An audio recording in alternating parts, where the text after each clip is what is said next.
Madam President, honourable members of the European Parliament, thank you for the opportunity of addressing the Parliament today at such a critical moment. It is a great, though somewhat daunting, privilege. I am not Syrian, I am not Ukrainian, I am not Yemeni, I am not Afghani, I am not from South Sudan, I am not from Israel or Palestine. I am not a politician. I am not even a pundit. But I am a witness.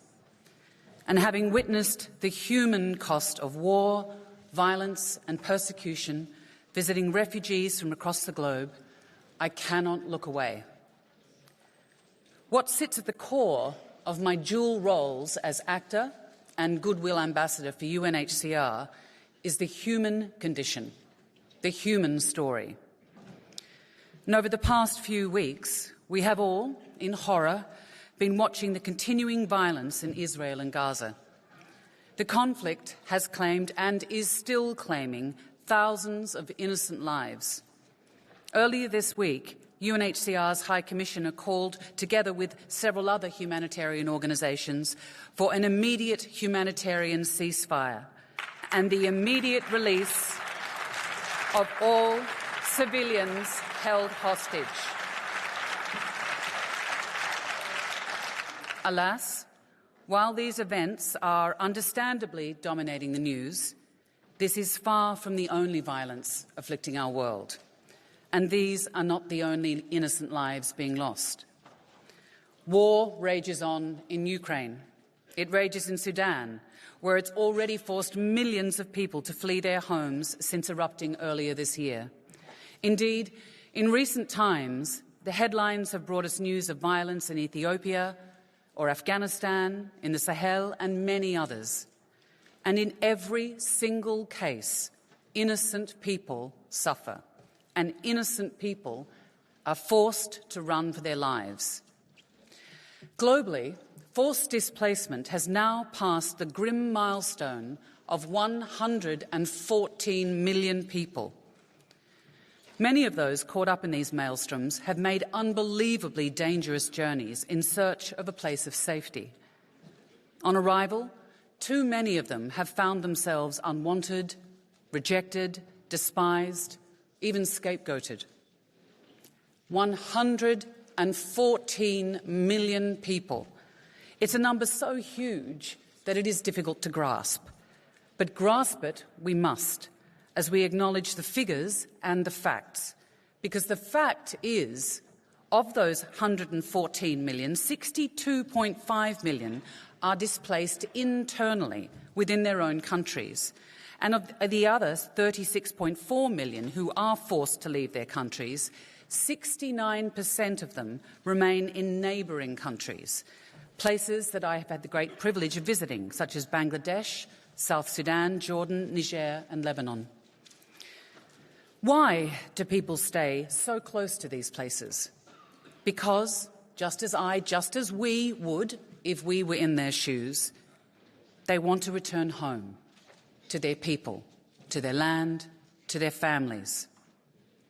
I urge each and every one of you here today to stand firm in challenging the dangerous myth peddled far too widely and stoking far too much fear and hostility that each and every refugee is headed here to Europe.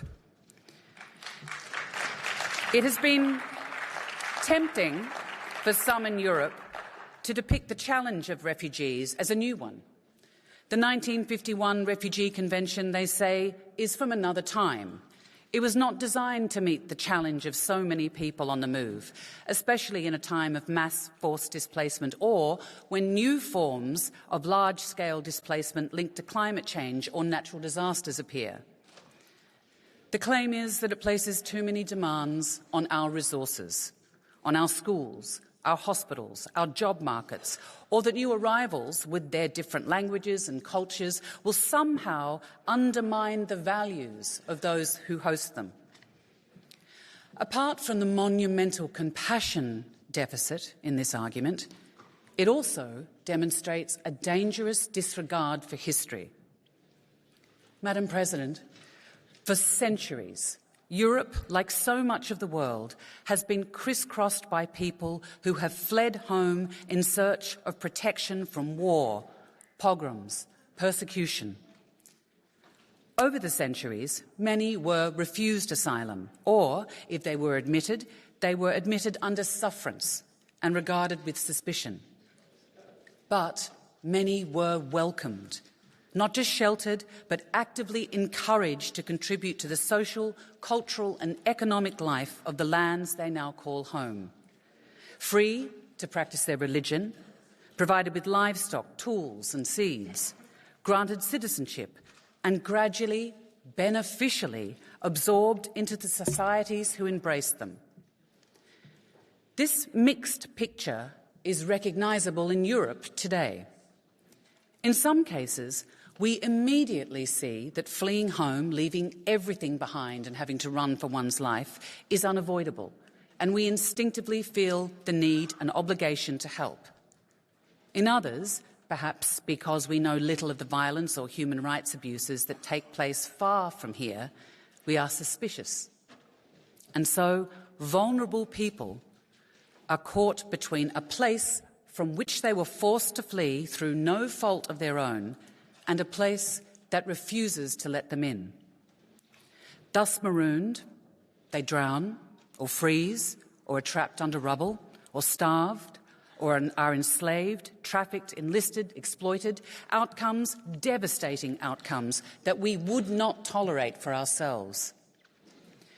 At the end of the Second World War, as humankind confronted this devastation wreaked by one of the worst conflicts of all time, the international community made its most determined effort to enshrine some fundamental principles and ideals as a response to forced displacement and the generational suffering that it causes. Principles and ideals to help hold the world with all of its difference together. The right to seek asylum and the provision of asylum without discrimination was central to the Universal Declaration of Human Rights, which marks its 75th anniversary this year. This right underpins the 1951 Refugee Convention, which makes it an obligation for states to protect persons unable or unwilling to return to their country of origin, owing to a well-founded fear of being persecuted for reasons of race, religion, nationality, political opinion, or membership of a particular social group. The 1951 Convention is a landmark human rights instrument that is not only still relevant, but foundational to our common humanity. Part of the modern legal framework for human rights that evolved after the war, it sought to formalise a minimum set of rights for persons fleeing persecution, including, crucially, the right not to be returned to the country of original persecution if unsafe to do so. Although it was initially developed in a mostly European context, the standards and the principles outlined and defined in the Convention are universal, and it is one of the most widely ratified treaties globally. It is what keeps the instruments and practice of government humane. Adherence to the Convention has saved millions of lives. It also provides a set of shared principles for states to better manage asylum and to cooperate amongst themselves. The framework also, of course, provides a legal, fair and dignified means to assess who does not qualify for asylum. No one is arguing that everyone who comes can have a right to remain. I do wonder, though, if those who now question the Convention or see walls and barbed wire fences as a solution to the world's 36.4 million refugees have ever met or talked to a refugee, or really forced themselves to confront the human costs of harmful policies.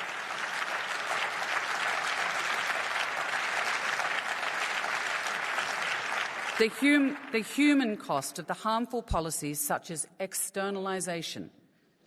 Now, as an Australian, I can tell you that we learnt the hard way. The devastating physical and mental torment the refugees experienced whilst being corralled offshore.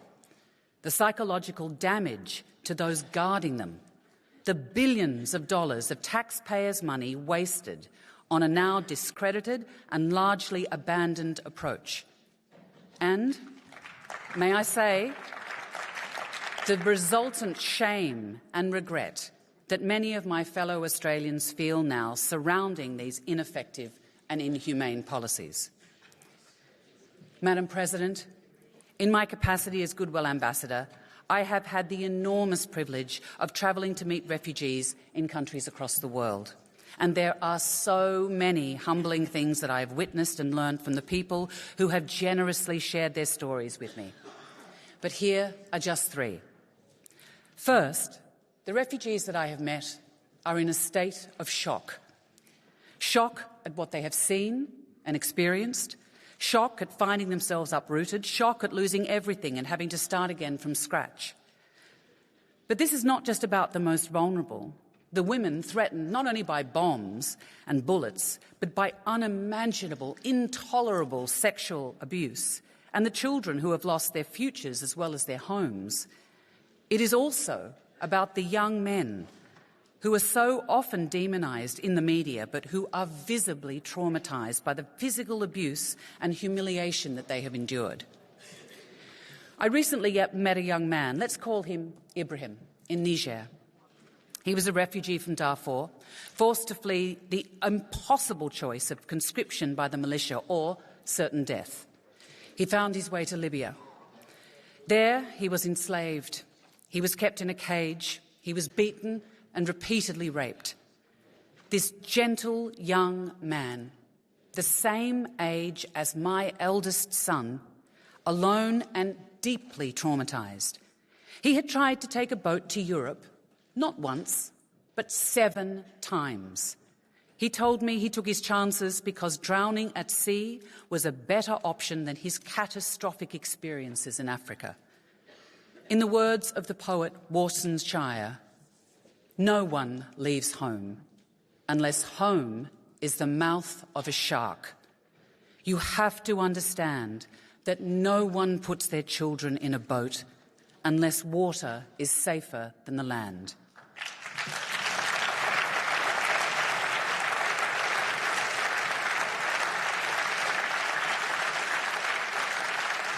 I think also of a Syrian refugee woman I met in Lebanon. Let's call her Miriam. A highly educated woman, she was an architect, and when she told me she was planning to take her 3 children on a boat to Europe, I was taken aback. Had she not heard about the tragic drownings that had happened only weeks before? Yes, she replied calmly, but she said, I have no choice. Here, my children cannot get the education they need. Here, I cannot make a living. Now, if I was that mother, what would I do? What would you do? If you could imagine, just for a moment, your own sons and daughters, your own children and grandchildren in the same situation, then perhaps you can understand that walls, barbed wire, pushbacks are no answer.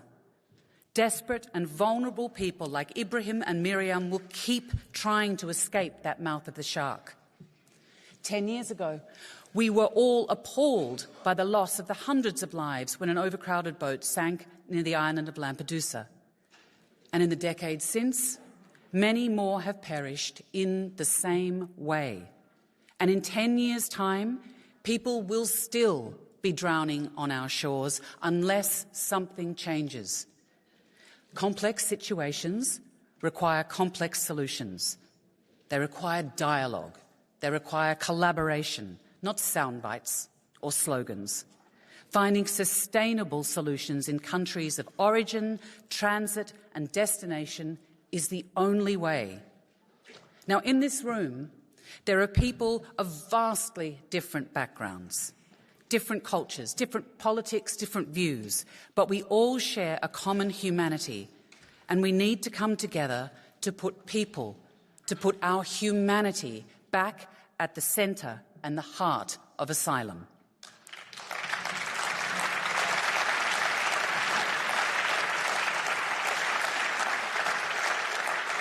The second thing I have learned is that refugees have not fled home to take anyone's job or undermine anyone's culture. Even though they have fled terrible violence, they would much prefer to stay as close to home as possible. Think back to that fact. 69% of refugees stay in a country neighbouring their own. And I have witnessed remarkable generosity on the part of some of the neighbouring countries who have kept their borders open to refugees. When in Jordan this year, I visited Alaa, a Syrian refugee I had first met in 2016. She was benefiting from a Daffy scholarship, which enabled her to access tertiary education. 8 months pregnant then, she had journeyed an hour and a half each way, each day. Such was her determination to complete her studies and qualify. And 7 years since we met, here she was, teaching a primary school in Zatri refugee camp, helping to keep hope alive for the next generation of refugee children who may one day return home to Syria. In Niger, I met women from host and refugee communities working together to grow crops and regreen the environment, to breed goats, to make soap. Together, they were feeding their families. Together, they were building livelihoods and building community and a peaceful coexistence. Their children were going to school together. Not one of these people was contemplating stealing someone's livelihood, subverting anyone's values, imposing on anyone's hospitality, or demanding charity. Ibrahim, Miriam, Alaa, and the women I met in Niger wanted only opportunity, kindness, compassion, and peace. The third lesson I'd like to share has been a particularly tough one to take. I have seen the impact of humanitarian funding cuts on the ground, the terrible choice humanitarians have to make about who gets a blanket or access to water or whose food ration is cut when supplies run out. I'd like here to echo UNHCR's High Commissioner's words. He is a lifelong humanitarian who recently implored the international community not to forget the millions of desperate, vulnerable people who may not be in the headlines right now, but who must not be abandoned. He said, humanitarians are being asked to pick up the pieces and to help more people in more places. He said they are being asked to do more with less. Humanitarian work needs resources. UNHCR alone urgently needs $600 million before the end of the year. And being short of resources, the High Commissioner wondered for how much longer humanitarians can continue. Humanitarians are tough, he said, but humanitarians are near breaking point. And what will you be left with when they are forced to go? In South Sudan this July, I saw that devastating impact of insufficient funding as refugees and returnees poured out of Sudan. A lack of shelter, a lack of food or protection support for vulnerable women, standing in mud, barely enough water. I ask you, how can people stay? Madam President, I am not denying that this is complex, but this is the European Union. And addressing the challenges of forced displacement and mixed movements requires unity, international cooperation, resources and patient, compassionate work to address the multiple and overlapping reasons that people move. So my plea to the Parliament is also threefold. First, please remember the forces that cause people like Ibrahim and Miriam to move and ensure EU policy focuses on their protection and not on fortifying borders. While numbers of people forced to flee are increasing, globally funding is decreasing. The EU can provide the model for enlightened leadership, investing, for example, in opportunities and solutions closest to the countries of departure before people embark on dangerous journeys. A clear message out of the most recent UN General Assembly is if we do not include refugees in the Sustainable Development Goals, the SDGs themselves will fail. Second, as the representatives of the people of Europe, please remind your constituents that low and middle-income countries host the vast majority, nearly 90%, of all forcibly displaced people. Take this message to them. Challenge false claims that will ultimately only seed divisions in our own communities. Scapegoating so often leads to violence and unrest.